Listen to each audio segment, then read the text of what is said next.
అందుకే అనేక మంది కార్యకర్తలను విద్యారంగ సమస్యల కోసం పరితపిస్తున్నటువంటి ఆందోళన చేస్తున్నటువంటి కార్యకర్తలను ఇలా హతమార్చినటువంటి సంఘటన దౌర్భాగ్యం సంఘటన జరిగింది.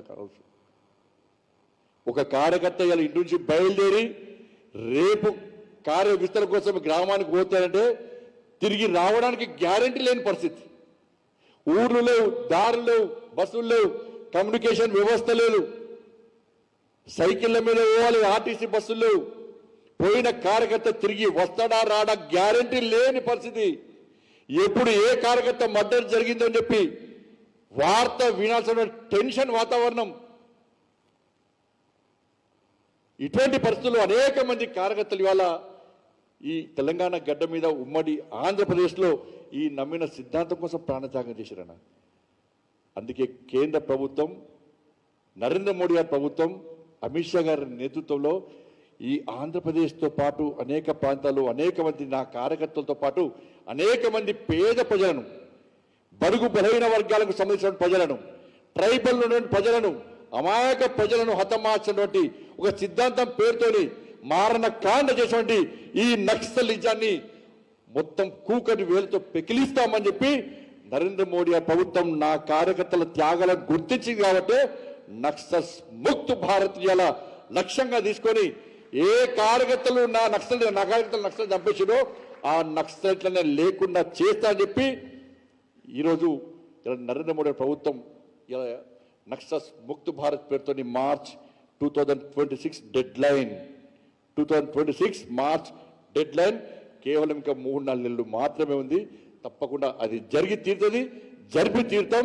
ఇప్పటికే జరుగుతూనే ఉన్నది, ఎక్కడ ఎవరు వదిలిపెట్టలే. నిన్న కాక మొన్న నల్గొండ నడిబొడ్డులా నా ఏచూరి సీనని ఎవరైతే మర్డర్ చేసిండో గణేష్ అంటూ ఇవాళ ఎన్కౌంటర్ చేసిన చరిత్ర కూడా ఒకసారి ఎవరు వదిలిపెట్టలే. వినయ్ కుమార్ జా వరంగల్లో మొట్టమొదటి హత్య జరిగినప్పుడు వాణ్ణి కూడా ఎన్కౌంటర్ చంపేసిన. ఇవాళ భయపడే ప్రసక్తి లేదన్నా. ఇది భయపడే ప్రభుత్వం కాదు, భయపడే పాలన కాదు.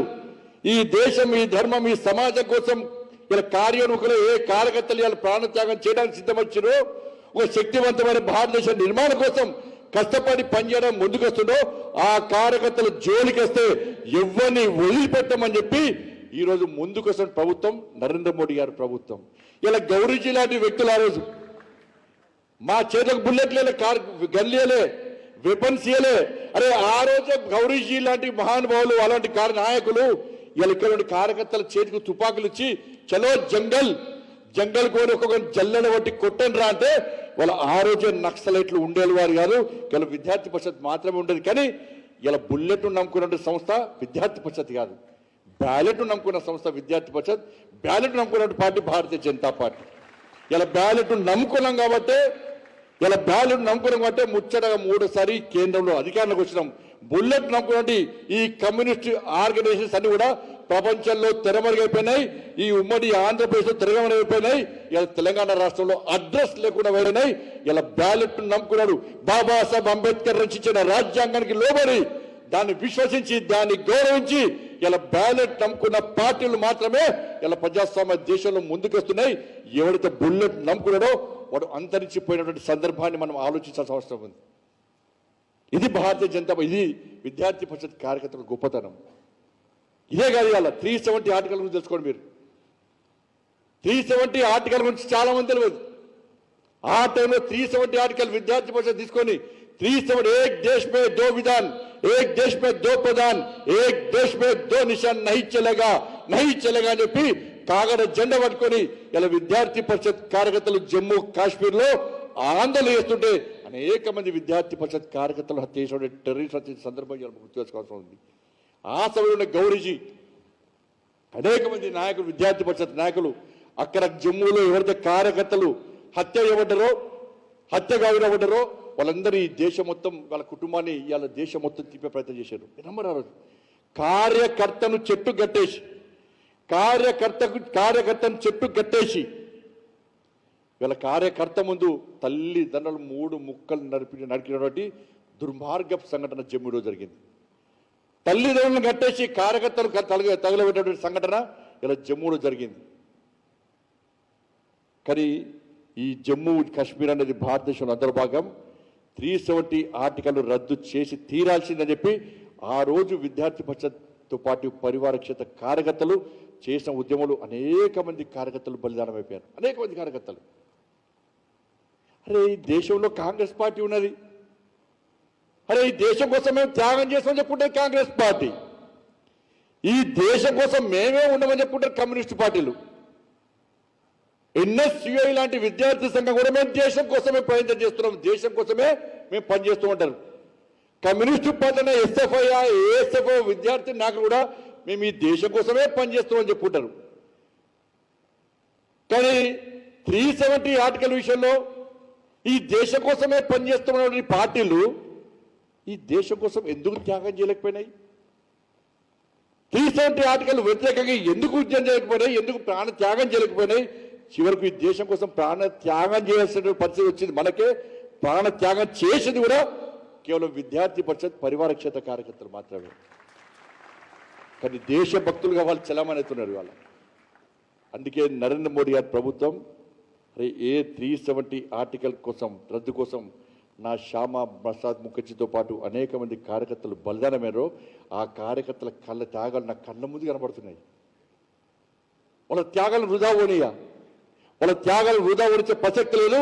ఏ 370 ఆర్టికల్ రద్దు కోసం నా కార్యకర్తలు బలిదానమైందో, నా శ్యామా ప్రసాద్ ముఖర్జీ బలిదానమైందో ఆ కార్యకర్తల త్యాగాలు వాళ్ళకి ఆశయం నెరవేరాలంటే తప్పకుండా 370 ఆర్టికల్ రద్దు చేసి తీరాల్సిందని చెప్పి ఇవాళ 370 ఆర్టికల్ రద్దు చేసిన ప్రభుత్వం నరేంద్ర మోడీ గారి ప్రభుత్వం. ఇలా కార్యకర్తల త్యాగాలను విస్మరించకుండా వాళ్ళ కార్యకర్తల త్యాగాలకు విలువనిచ్చిన ప్రభుత్వం నరేంద్ర మోడీ గారి ప్రభుత్వం, మన ప్రభుత్వం. ఇవాళ మీరు నమ్మరు, ఆ రోజు పార్లమెంట్లో 370 ఆర్టికల్ రద్దు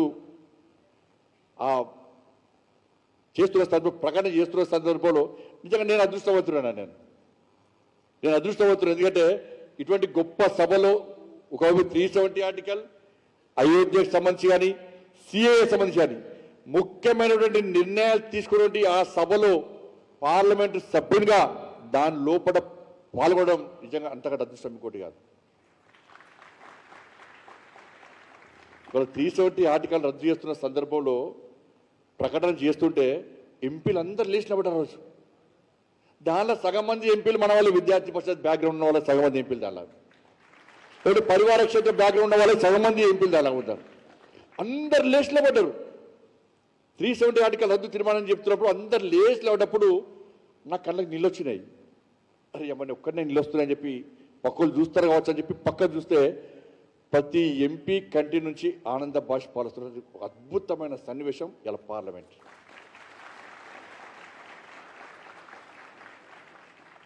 సాధ్వి ప్రజ్ఞా సింగ్, మీ అందరి సాధ్వి ప్రజ్ఞా సింగ్ ఆ రోజు విద్యార్థి పరిషత్ కార్యకర్తనే. సాధ్వి ప్రజ్ఞా సింగ్ కాంగ్రెస్ పార్టీ ప్రభుత్వం తప్పుడు కేసులు పెట్టి బాంబ్ బ్లాస్ట్ చేసిందని తప్పుడు కేసులు పెట్టి థర్డ్ డిగ్రీ ఉపయోగించి ఆమెను ఏ విధంగా సంవత్సరం పాటు ఇవాళ ఏ విధంగా థర్డ్ డిగ్రీ ఉపయోగించి నానా అవస్థలు పెట్టారో నిజంగా చెప్పరాదు. అది కూడా నా పక్కకే సీట్ ఆమె సాధ్వి ప్రజ్ఞా సింగ్. ఆమె చెప్తుంటే కళ్ళని నిలొచ్చేటి. ఆమె బాడీలో ఒక మహిళా కార్యకర్త, ఆమె బాడీలో ఒక సాధ్వి, ఆమె బాడీలో పోలీసులు కొట్టని పాటు లేదు. పై నుంచి కింది బొట్టన వేలి వరకు ఆమెకు కరెంటు షాక్ లేని పాటు లేదు ఆమె బాడీలో. ఆమె అడుగు తీసి అడుగు వేయరాదు, నడవరాదు, కూర్చోరాదు. అటువంటి సాధ్వి ప్రజ్ఞా సింగ్ 370 ఆర్టికల్ రద్దు చేసిన వెంటనే లేచి ఎగిరి జై శ్రీరామ్ అని నినదిస్తే ఇలా హాల్ మొత్తం దద్దరిల్లిపోయింది. అటువంటి అద్భుత సన్నివేశం ఆ రోజు 370 ఆర్టికల్ వృధా ఓనియలే. ఇవాళ అయోధ్య చూడండి, అయోధ్య ప్రపంచమంతా చూస్తున్నాడు. అరే భారతదేశం మెజార్టీ, భారతదేశంలో హిందువులు 80%, 80% హిందువులు ఉన్న దేశం భారతదేశం. కానీ వాళ్ళు హిందూ దేశం అని చెప్పుకోవడం, వాళ్ళు ప్రజాస్వామ్య దేశం అని చెప్పుకుంటారట. కానీ 80% హిందువులు ఉన్న భారతదేశంలో వాళ్ళ ఆరాధ్య దైవంగా భావించే రాముని దేవాలయాన్ని పునర్నిర్మించుకోవడానికి వాళ్ళ చాతనైతే లేదా హిందువులకు. భారతదేశంలో అయోధ్యలో రామ మందిరం నిర్మించడానికి కరసేవ చేయడానికి పోతే కార్యకర్తలు చంపేసిరట. ఇది ఎక్కడి దేశం రా వీళ్ళు? ఇది ఎక్కడ హిందువురా అని చెప్పి ప్రపంచమంతా కూడా హిందూ సమాజాన్ని హేళన చేస్తున్న పరిస్థితి వాళ్ళ భారతదేశంలో ఉంది, ప్రపంచమంతా ఉంది. 80% ఉన్న హిందువులు దేశంలో అంటారు, వాళ్ళు నమ్ముకున్న దేవాలయాన్ని కట్టుకోవడానికి ప్రాణత్యాగం చేయాల్సిన పరిస్థితి అట. ఇది ఎక్కడ దేశం రా, ఇది ఎక్కడ హిందువులు రా అని చెప్పి ప్రపంచమంతా హేళన చేస్తున్నది. ఇవాళ అయోధ్యలో రామ మందిరం నిర్మించడానికి అనేక మంది కార్యకర్తలు పోయి ఇవాళ ములాయం సింగ్ జరిపిన కార్పుల్లో ఎంతమంది చనిపోయారు. సరయూ నదిలో నెల రోజుల పాటు పుట్టలు శవాలు వెళ్ళాయి.